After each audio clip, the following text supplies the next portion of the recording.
Tu as besoin de quelque chose. C'est clair dans ta tête. Tu le sens au fond de toi.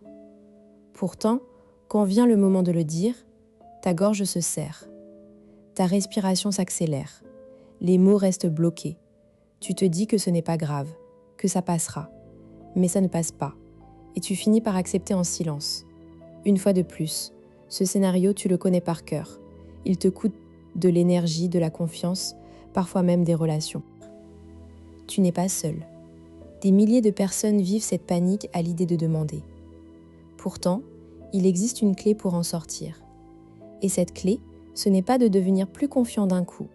C'est de comprendre ce qui déclenche cette peur. C'est de démonter le mécanisme pièce par pièce. C'est ce que nous allons faire ensemble dans cette vidéo. Après cette vidéo, tu sauras pourquoi exprimer un besoin provoque une alerte dans ton cerveau. Tu comprendras que cette panique n'est pas un défaut, mais un signal. Tu découvriras 3 techniques concrètes pour formuler tes demandes sans trembler. Et surtout, tu repartiras avec un vrai changement dans ta façon d'aborder tes relations, amoureuses ou non.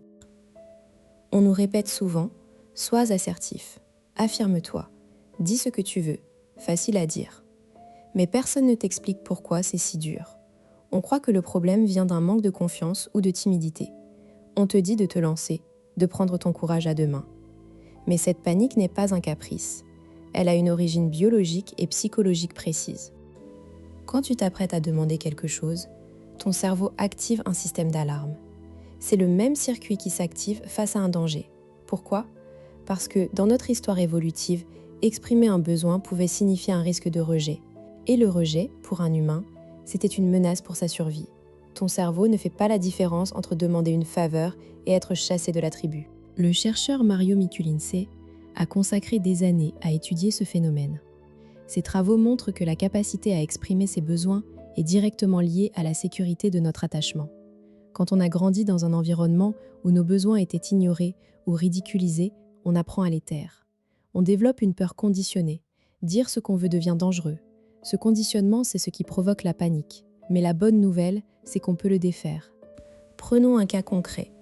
Camille, 34 ans, architecte à Lyon, vit avec Julien depuis 4 ans. Elle adore son travail, mais elle a une passion secrète, la poterie. Elle rêve d'aménager un petit atelier dans leur appartement. Mais à chaque fois qu'elle pense à en parler à Julien, son cœur s'emballe. Elle imagine sa réaction. Encore un projet ? On n'a pas la place. Alors elle se tait. Un soir, Julien rentre fatigué. Il s'affale sur le canapé. Camille sent l'occasion idéale. Elle pourrait glisser son idée. Mais la panique monte, ses mains deviennent moites. Elle ouvre la bouche, mais les mots sortent de travers. Tu sais, je me disais, enfin, c'est juste une idée, mais bon, c'est pas grave. Julien lève un sourcil, l'air agacé. Quoi ? Parle clair, s'il te plaît. Elle bredouille, rien, oublie. Ce soir-là, Camille se couche frustrée. Elle rumine. Pourquoi je n'arrive pas à dire simplement ce dont j'ai besoin ? Elle se sent faible, puérile. Pourtant, Camille n'est ni faible ni timide. Dans son travail, elle dirige des projets complexes. Elle sait négocier avec des clients exigeants. Mais avec Julien, son cerveau bascule en mode survie. Pourquoi ? Parce que la relation intime est le terrain le plus sensible. Les enjeux y sont émotionnels, pas rationnels. Si Camille analyse sa peur, elle découvre un schéma. Petite, quand elle demandait quelque chose, on lui répondait souvent « Tu es trop exigeante » ou « Arrête de faire ta princesse ». Elle a appris que ses besoins dérangeaient. Aujourd'hui, elle anticipe la même réaction chez Julien. Pourtant, Julien n'est pas ses parents. Il n'a jamais réagi négativement à ses demandes dans d'autres contextes. Mais l'empreinte émotionnelle reste. Ce cas montre le mécanisme. L'anticipation catastrophique. Quand tu t'apprêtes à demander, ton cerveau imagine le pire scénario. Rejet, moquerie, conflit. Cette anticipation déclenche une réponse de stress. C'est ce stress qui te fait paniquer, bafouiller ou te taire. Comprendre cela, c'est déjà la moitié du chemin. Tu n'es pas en train d'échouer. Tu réagis à une menace que ton cerveau a construite. Pour appliquer ça dans ta vie, ne cherche pas à supprimer la panique. Ce serait comme essayer de ne pas avoir peur devant un lion. Au lieu de ça, change ton interprétation. Quand la panique monte, dis-toi « Mon cerveau croit que je suis en danger, mais je ne le suis pas. c'est juste une demande. Ce simple dialogue interne réduit l'intensité de la réponse, mais ce n'est que la première étape. Tu dois aussi repérer les signaux corporels qui précèdent la panique. Pour Camille, ce sont les mains moites et l'accélération cardiaque. Pour toi, peut-être une tension dans la mâchoire ou une boule dans l'estomac. Quand tu reconnais ces signaux, tu peux agir avant que la panique ne prenne le contrôle. Tu peux prendre une respiration lente ou dire à l'autre « Laisse-moi une seconde, je cherche mes mots ». Si tu ignores ce mécanisme, tu vas continuer à te taire. Et le silence a un coût. En psychologie, on appelle ça l'érosion du soi. Chaque fois que tu renonces à un besoin, tu envoies un message à ton cerveau. Mes besoins ne comptent pas. Avec le temps, tu perds le contact avec ce que tu veux vraiment. Tu deviens dépendant des désirs des autres, tu t'effaces. Dans une relation, ce silence crée un déséquilibre. L'autre ne peut pas deviner tes besoins. S'il ne les connaît pas, il ne peut pas les combler. Alors il se sent impuissant, frustré. Et toi, tu te sens incompris, négligé. C'est un terreau fertile pour la rancœur. Exprimer un besoin, ce n'est pas une faiblesse. C'est un acte de clarté et de respect envers l'autre et envers toi-même. Maintenant, passons à l'action. Première technique, la méthode STOP.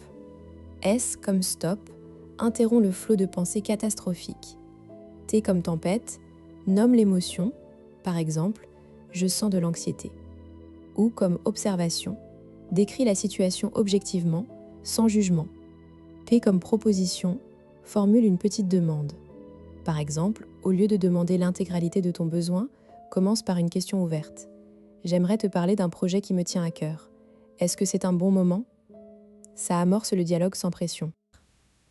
Deuxième technique, le script de sécurité. Avant la conversation, prépare une phrase simple, directe et laisse des blancs. Exemple, j'ai remarqué que je n'ai pas pris de temps pour mon hobby. Je voudrais installer un petit espace dans la pièce libre. Qu'en penses-tu ? Entraîne-toi à voix haute comme un acteur. Tu peux même l'écrire sur une note. Le fait de matérialiser tes mots réduit l'anxiété. Troisième technique, l'ancrage physique. Avant de parler, touche un objet concret. Une tasse, ta montre, un stylo. Concentre-toi sur sa texture, sa température. Ça ramène ton attention dans le présent, hors des scénarios imaginaires. Ensuite, expire lentement, comme si tu soufflais sur une bougie. Puis, en parlant, garde un rythme calme. Si tu sens la panique revenir, reprends l'ancrage. Je t'entends déjà. Et si l'autre réagit mal ? C'est une vraie possibilité, mais la majorité des réactions négatives viennent de la formulation. Si tu demandes en t'excusant ou en te justifiant, l'autre sent ton malaise et peut réagir avec agacement. En revanche, une demande claire, posée, sans préparation excessive, est souvent bien accueillie. L'autre a besoin de savoir ce que tu veux pour pouvoir y répondre. Si tu n'es pas clair, il est perdu. Autre objection. Je risque de paraître égoïste. Demander un besoin n'est pas égoïste, c'est honnête. L'égoïsme, c'est exiger sans tenir compte de l'autre. Demander, c'est proposer une négociation. Tu peux toujours ajouter « mais je suis ouvert à discuter d'autres solutions ». Montre que tu respectes aussi ses besoins. Et si l'autre refuse, ce n'est pas un rejet de toi, mais simplement une réponse négative à une proposition. Camille, finalement, a essayé la méthode STOP. Un samedi matin, elle a dit à Julien « J'ai une idée pour un atelier de poterie. Est-ce qu'on peut en parler 5 minutes ?» Il a répondu « Bien sûr, vas-y ». Elle a expliqué calmement. Julien a trouvé l'idée intéressante, mais a proposé de déplacer des meubles. Ils ont trouvé une solution. Camille s'est sentie légère. Elle avait obtenu, non pas l'atelier complet, mais une écoute et une avancée. Voilà le vrai pouvoir de demander ses besoins. Ce n'est pas d'obtenir tout ce que tu veux, c'est de briser le silence, de reprendre le contact avec toi-même, de construire des relations où tu peux être entier, sans te cacher. Et ça commence par une phrase prononcée avec calme. Alors, la prochaine fois que la panique montera, rappelle-toi, ce n'est pas un danger. C'est simplement un besoin qui cherche à être entendu. Écoute-le et parle. Si ce contenu t'a aidé, n'oublie pas de t'abonner pour d'autres clés psychologiques concrètes. Active la cloche pour ne rien manquer. Et si tu veux aller plus loin, un lien vers le livre de Miku Linser est dans la description.